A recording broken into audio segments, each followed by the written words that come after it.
Halo semuanya, di video kali ini Koko akan bahas sampel paper NUS tahun 2018.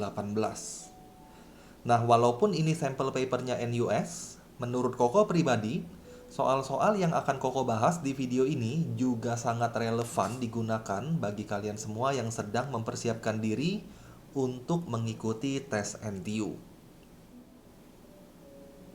Kita langsung aja lihat soal yang pertama. Di soal pertama dia bilang the inequality 25 minus modulus 5x more than or equal to modulus 20x has solution apa? Jadi kita ingin mencari solusi dari pertidaksamaan ini. Dan di sini kalian bisa lihat modulus 5x dan modulus 20x ini bisa kita kelompokkan menjadi satu sisi. Jadi modulus 5x-nya Koko akan pindahkan ke sebelah kanan sehingga Koko akan mendapatkan 25 lebih besar sama dengan modulus 25x. Karena modulus 5x ditambah modulus 20x itu adalah modulus 25x. Kemudian Koko boleh bagikan semua expression atau semua sisi dengan 25. Koko akan dapat 1 lebih besar sama dengan modulus x. Atau boleh ditulis modulus x kecil sama dengan 1. Untuk modulus x kecil sama dengan 1, solusinya adalah min 1 kecil sama dengan x kecil sama dengan 1.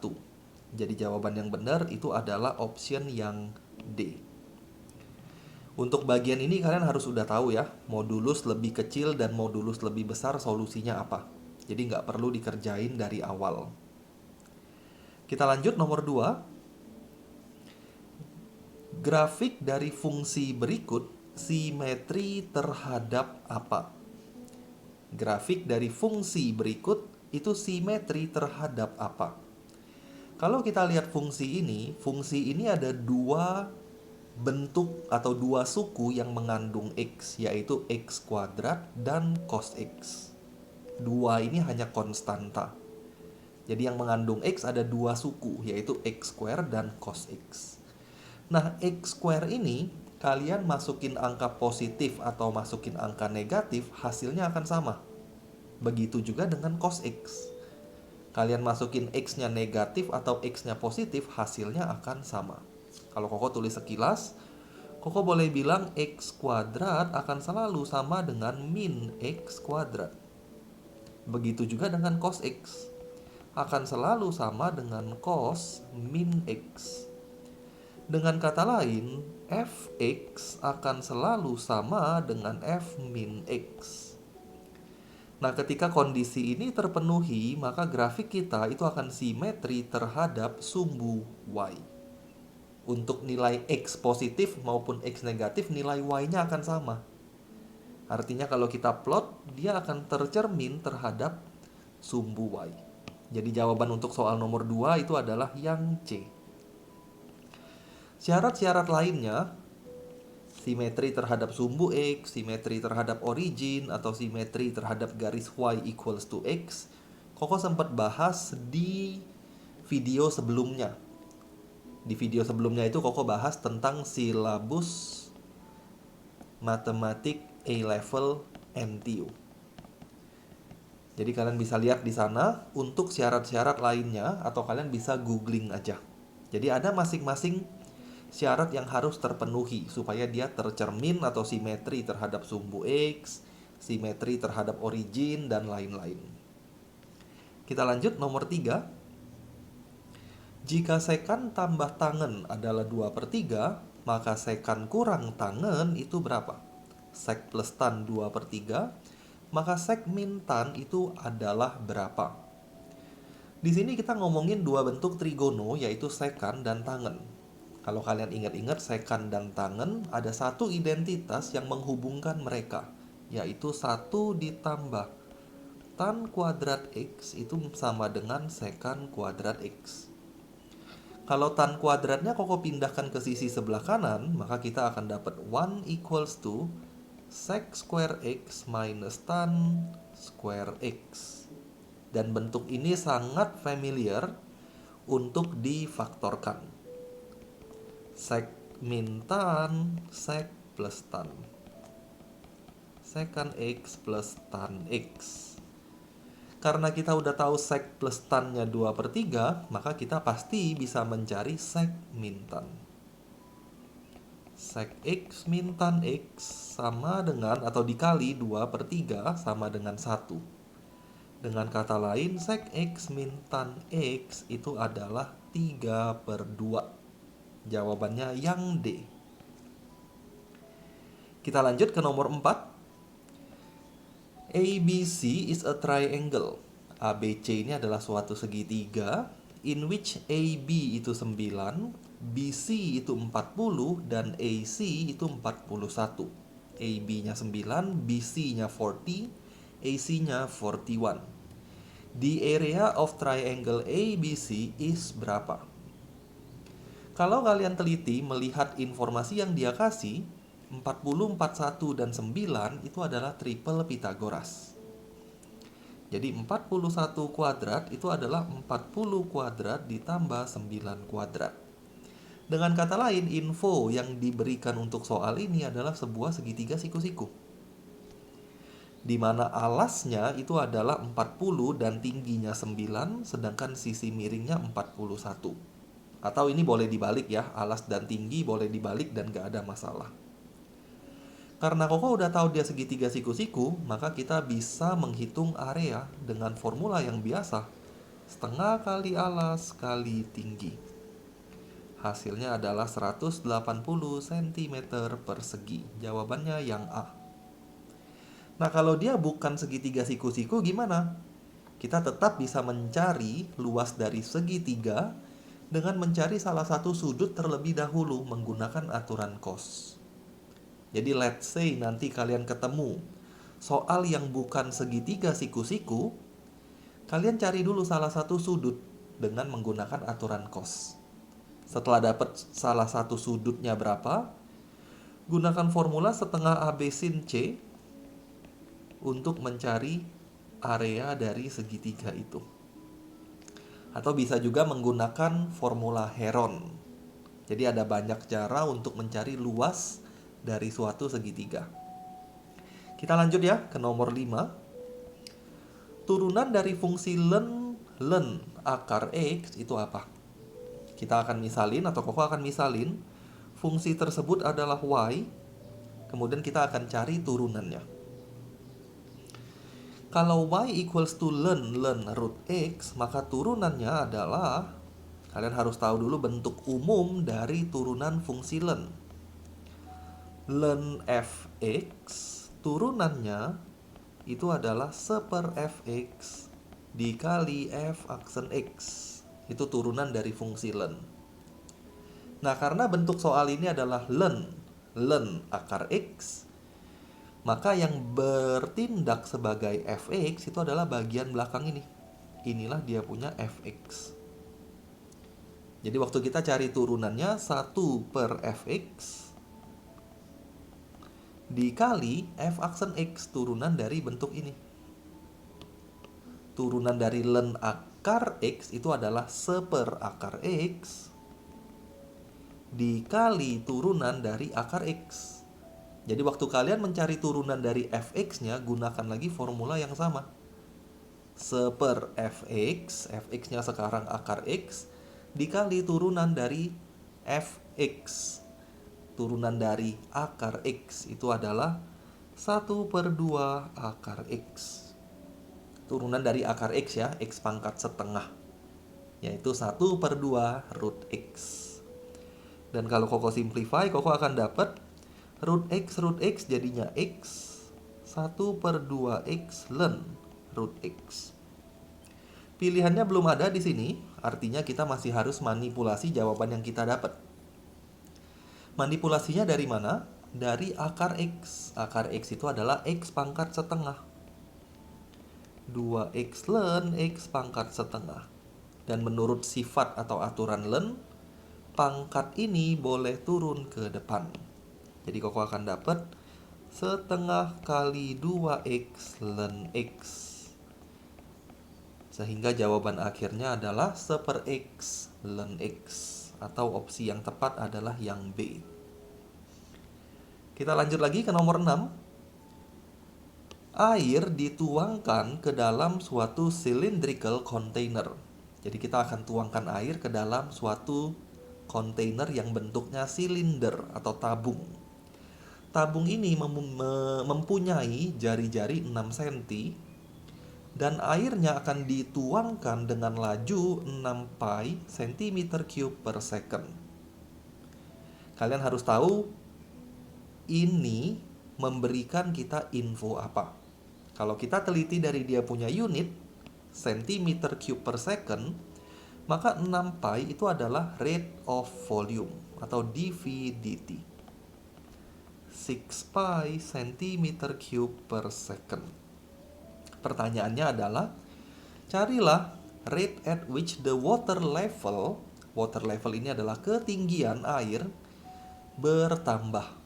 Jadi carilah laju pertambahan ketinggian air. Karena bentuknya silinder dan dia kasih tahu kita informasi volume, Koko bisa cari dulu volume dari silinder. Volume dari suatu silinder itu adalah pi r square times height.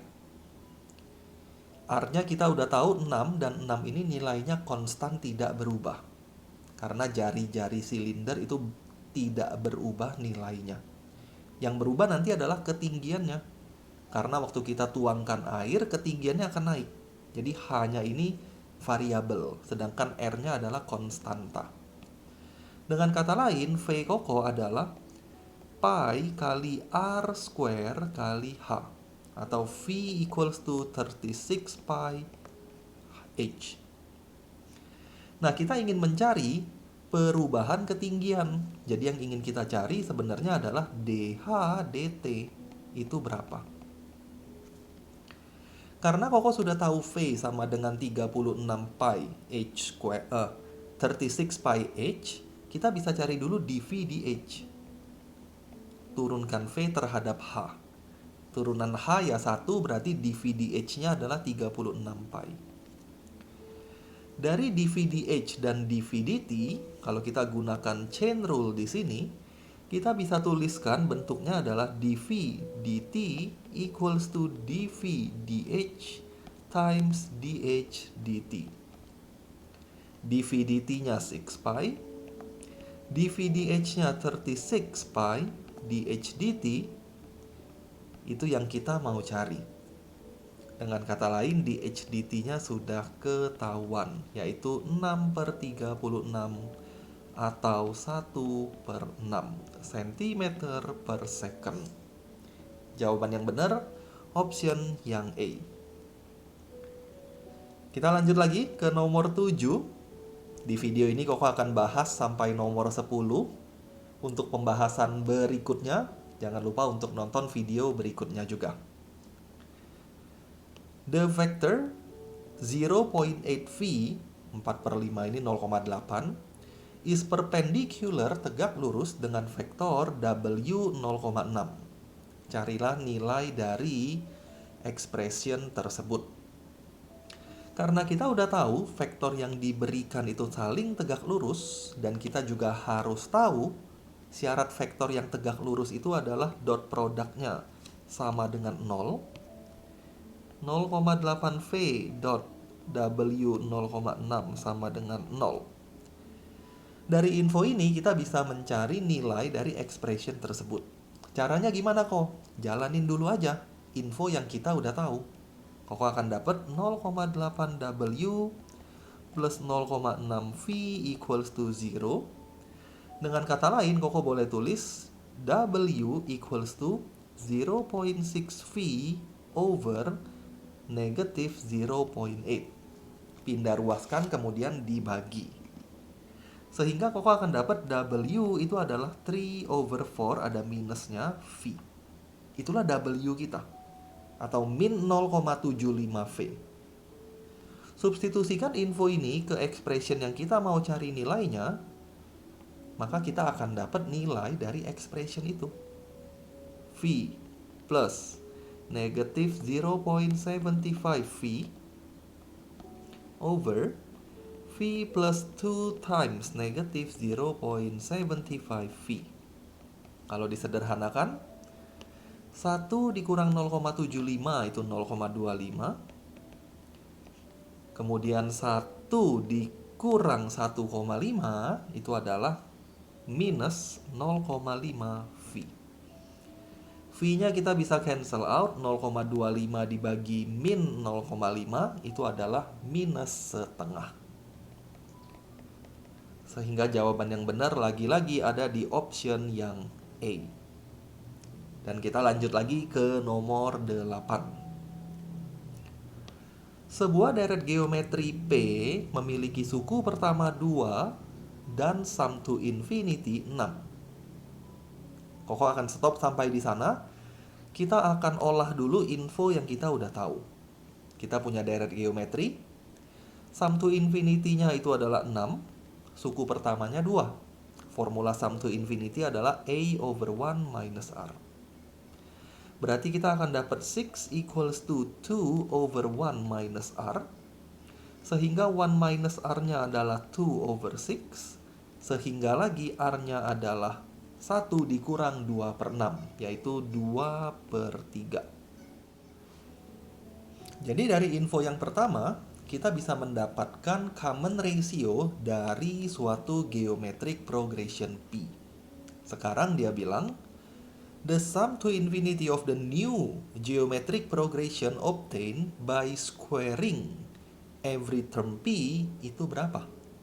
Jadi kita ingin mencari sum to infinity dari deret geometri yang baru. Deret yang baru ini kita akan dapatkan dengan menguadratkan setiap suku dari deret geometri yang sebelumnya tadi. Sebelumnya, Koko sudah hitung deret geometrinya memiliki rasio 2 per 3 dan info dari soal suku pertamanya adalah 2. Jadi kalau Koko tulis deret geometri untuk P, suku pertamanya 2, suku berikutnya adalah 4 per 3, suku berikutnya lagi adalah 8 per 9 kali 2 per 3 terus ya, dan seterusnya. Sekarang kita akan kuadratkan setiap suku.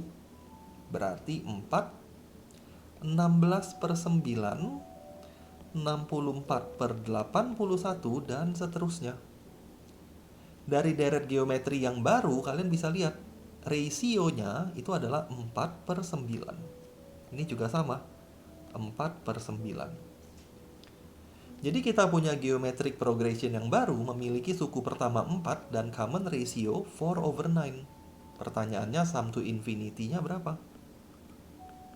Gunakan formula yang tadi, tapi sekarang A-nya adalah 4 over 1 minus 4 over 9. Dan kalau kita hitung jawabannya adalah 36 per 5. Nggak ada di opsi ini, dengan kata lain jawabannya adalah yang E. Nah, di sini kalian bisa lihat ya sedikit info. Ketika kita kuadratin suatu deret geometri, rasionya itu juga akan merupakan pengkuadratan. Jadi tadinya 2 per 3, sekarang jadi 4 per 9. Jadi rasionya juga dikuadratin. Koko lanjut ke nomor 9, dan Koko akan akhiri di nomor 10 nanti. Nomor 9 dia bilang, luas dari largest rectangle that can be inscribed, yang bisa tersisip atau terselip di dalam suatu lingkaran dengan jari-jari 20 itu berapa? Kita ingin mencari luas dari suatu rectangle segi 4 di dalam suatu lingkaran yang berjari-jari 20. Bagi beberapa dari kalian mungkin udah tahu, luas segi 4 terbesar yang bisa ada di dalam lingkaran itu adalah ketika segi 4 itu berbentuk persegi. Jadi kalau Koko pakai asumsi itu, kita punya lingkaran, luas terbesar itu adalah ketika bentuk segi 4-nya itu adalah persegi. Mungkin Koko nggak bisa gambar dengan bagus di sini, kurang lebih aja ya, itu persegi. Diagonal dari persegi itu adalah diameter dari lingkaran. Jadi diagonal ini adalah 40 cm. Karena dia persegi, Koko akan anggap ini X di sana X. Dengan menggunakan formula Pythagoras, Koko akan dapat X itu berapa? X kuadrat ditambah X kuadrat sama dengan 40 kuadrat. 2X kuadrat sama dengan 40 kuadrat. Maka X kuadratnya itu adalah 1600 dibagi 2, yaitu 800 cm persegi. Jawabannya yang B. Karena X kuadrat inilah yang kita sebut sebagai area dari persegi. Jadi jawabannya adalah 800. Nah, tapi cara pertama ini hanya bisa dipakai ketika kalian sudah tahu bahwa segi 4 terbesar yang mungkin itu adalah persegi atau square. Tapi kalau kita belum tahu gimana kok? Kalau kita nggak pernah tahu bahwa yang pasti paling besar adalah persegi, kita tetap bisa buktikan dengan menggunakan turunan. Jadi cara kedua juga Koko akan bahas di sini karena menurut Koko ini cukup penting. Bayangkan ini lingkaran. Koko akan gambar suatu segi 4. Segi 4-nya Koko tidak asumsikan dia square. Koko nggak tahu itu apa. Jadi persegi panjang biasa. Kemudian ini adalah pusat lingkaran. Ini adalah 20. Gambarnya mungkin agak jelek ya, tapi idenya kalian harusnya dapat. Itu 20. Kemudian Koko akan anggap ini sebagai A dan tingginya sebagai B. Yang ingin kita cari itu adalah area terbesar. Karena kita ingin mencari area terbesar, maka Koko akan bikin persamaan area. Hati-hati, area yang ingin kita cari itu adalah area dari segi 4-nya. Jadi areanya adalah 2A kali 2B atau 4AB. Nah, Koko akan gunakan turunan pertama, tapi belum bisa diturunkan di posisi ini. Kenapa nggak bisa? Karena kita masih punya dua variabel, yaitu A dan B. Sehingga kita harus cari dulu pensubstitusi atau suatu bentuk yang bisa menggantikan A in terms of B atau sebaliknya. Dan dari gambar sederhana ini, kalian bisa lihat bahwa AB dan 20 itu bisa membentuk suatu persamaan Pythagoras. Dengan kata lain, A Koko atau A square itu adalah 20 square minus B square. Kita akan substitusi ke sana. Setelah kita substitusi, baru bisa diturunkan karena nanti persamaan kita sudah terdiri dari satu variabel. Nah, di sini sedikit tricky. Koko nggak akan substitusi langsung karena nanti jadi bentuk akar. Sehingga sebelum disubstitusi, Koko akan kuadratkan terlebih dahulu. A square equals to 16 A square B square. Baru Koko substitusikan. A kuadrat itu adalah 20 kuadrat dikurang B kuadrat B square. Kita kaliin masuk dulu. A square equals to 16 kali 400, yaitu 6400. B square, ada B square di sini ya, dikurang dengan 16B4. Nah, bentuk inilah yang akan Koko turunkan terhadap B. Kok kenapa terhadap B? Ya karena variabel yang bermain di sini itu adalah B. Jadi kita harus turunkan terhadap B. Turunan dari A square itu adalah 2A dA dB. Di sini kalian harus tahu sedikit basic dari turunan implisit. Turunan A kuadrat terhadap B itu adalah 2A dA dB. Turunan dari 6400B itu adalah 12800. B 16B4 itu adalah 64B cube. Nah, ketika kita ingin mencari area maksimum, maka turunan pertamanya akan bernilai 0. Ingat-ingat konsep atau aplikasi dari turunan. Untuk mencari maksima minima, first derivatifnya 0. Dengan kata lain, Koko bisa bilang 64B cube itu adalah 12800B. B-nya dicoret aja 1. Kita akan dapat B square equals to 12800 dibagi dengan 64. Dan kalau kita hitung sekilas, kita akan dapat jawabannya 200. Dengan kata lain, B-nya adalah 10 akar 2. 10 akar 2 ini adalah nilai B yang menghasilkan area maksimum. Setelah dapat B, Koko bisa cari A-nya berapa. Substitusikan ke persamaan Pythagoras tadi. Maka Koko akan dapat A square equals to 400 minus B square. B square-nya 200. Dengan kata lain, A square-nya itu juga 200. Dan A-nya adalah 10 akar 2 juga.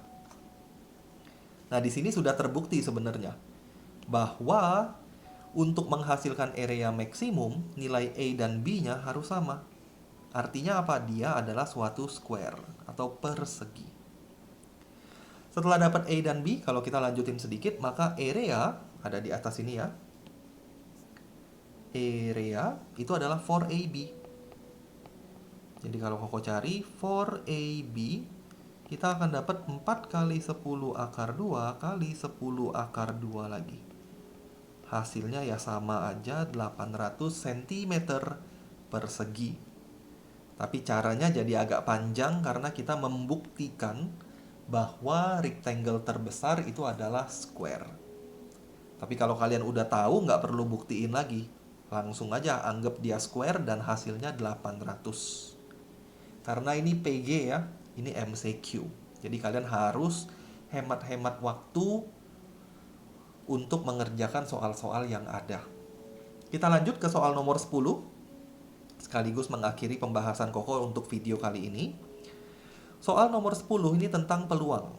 Dia bilang, 2 buah dadu yang fair, jadi dadunya itu dadu biasa, dilempar. Kemudian score on each die is noted. Skor dari setiap dadunya kita catat.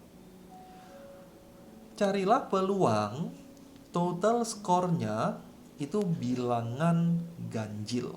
Total skornya bilangan ganjil. Total di sini artinya kalau dijumlahkan hasilnya ganjil.